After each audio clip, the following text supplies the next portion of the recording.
문제를 하나를 만들어서 그거에 대한 자세한 내용을 다른 영상으로 만들고 그거를 다시 간략하게 정리한 거를 다시 한번 영상으로 만들어서 계속 반복해서 암기할 수 있는 거랑 이해할 수 있는 거랑 나눠서 정리를 해보려고 해요.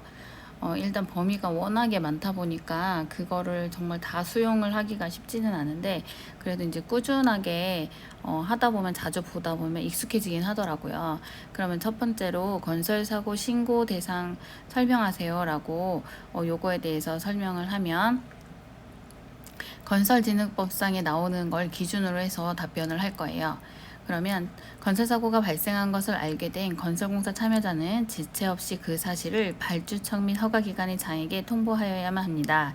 이에 해당하는 건설사고로는 사망 또는 3일 이상의 휴업이 필요한 부상의 인명피해, 1천만 원 이상의 재산피해가 있는 사고와 이 중에서도 중대한 건설사고, 사망자가 3명 이상 발생한 경우, 부상자가 10명 이상 발생한 경우, 건설 중이거나 완공된 시설물 붕괴 또는 전도되어 재시공이 필요한 경우입니다.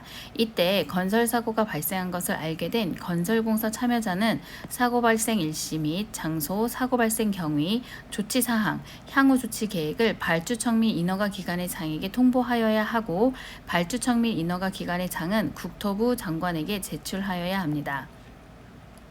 만약에 전체 암기가 힘들다고 하면 건설사고 중에서 중대한 건설사고가 더 중요하긴 한 것 같아요. 건설기술진흥법상에 나오는 중대한 건설사고로는 사망자가 3명 이상 발생한 경우이고, 부상자가 10명 이상 발생한 경우, 건설 중이거나 완공된 시설물 붕괴 또는 전도되어 재시공이 필요한 경우입니다. 요거에 대한 건설사고가 발생한 것을 알게 된 건설공사 참여자는 사고 발생 일시 및 장소, 사고 발생 경위, 조치사항, 향후 조치 계획을 발주청 및 인허가 기관의 장에게 통보하여야 하고, 발주청 및 인허가 기관의 장은 국토부 장관에게 제출하여야만 합니다. 다시, 건설사고가 발생한 것을 알게 된 건설공사 참여자는 지체 없이 그 사실을 발주청 및 허가기관의 장에게 통보하여야만 합니다.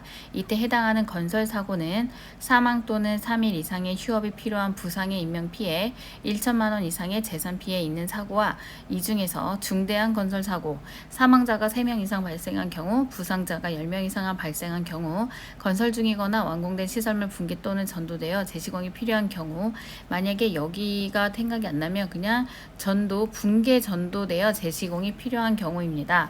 건설사고가 발생한 것을 알게 된 건설공사 참여자는 사고 발생 일시 및 장소, 사고 발생 경위, 조치사항, 향후 조치 계획을 발주청 및 인허가 기관의 장에게 통보하여야 하고, 발주청 및 인허가 기관의 장은 국토부 교통부 장관에게 제출하여야만 합니다. 다시, 건설사고 신고 대상을 설명하면, 건설사고에 해당하는 사고는 건설기술진흥법상에 첫 번째로 사망 또는 3일 이상의 휴업이 필요한 부상의 인명피해, 두 번째는 1천만 원 이상의 재산의 피해가 있는 사고인데, 이 중에서도 좀 더 중대한 건설사고로는 사망자가 3명 이상 발생한 경우, 부상자가 10명 이상 발생한 경우, 붕괴 또는 전도되어 재시공이 필요한 경우입니다. 이때 건설사고가 발생한 것을 알게 된 건설공사 참여자는 사고 발생 일시 및 장소, 사고 발생 경위, 조치사항, 향후 조치 계획을 발주청 및 인허가 기관의 장에게 즉시 통보하여야만 합니다.